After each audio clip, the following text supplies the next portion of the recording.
Now to a holiday controversy, an epic backlash over a biblical blockbuster. The director of the movie Exodus is under fire for the actors he chose to play some of the key roles. There are critics who say the cast is too white, and this morning the director is speaking out, and ABC's David Wright has the story. I came here to tell you that something is coming. Exodus of Gods and Kings, starring Christian Bale and Sigourney Weaver, isn't due out for another 2 weeks. After 400 years of slavery.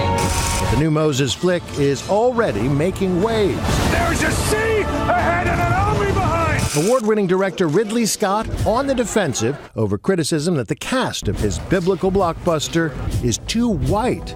On Twitter, the hashtag Boycott Exodus Movie is trending, with some tweeting, "Since when were ancient Egyptians white?" Others take issue with the fact that black and Middle Eastern actors only play slaves in this movie. Why aren't all the slave characters white as well? Scott bluntly tells Variety this was a business decision. Quote, "I can't mount a film of this budget, where I have to rely on tax rebates in Spain, and say that my lead actor is Mohammed so-and-so from such and such." Continuing, "I'm just not going to get it financed. So the question doesn't even come up."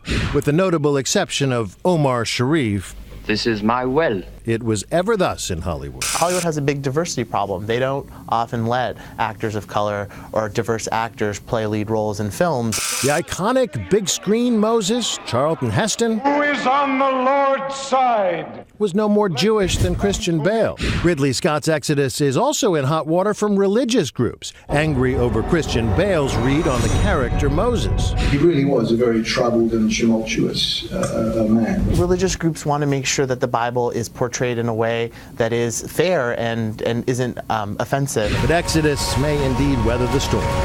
Bible epics have been huge at the box office in recent years. The controversy ahead of this one, in some ways, free advertising. For Good Morning America, David Wright, ABC News, New York.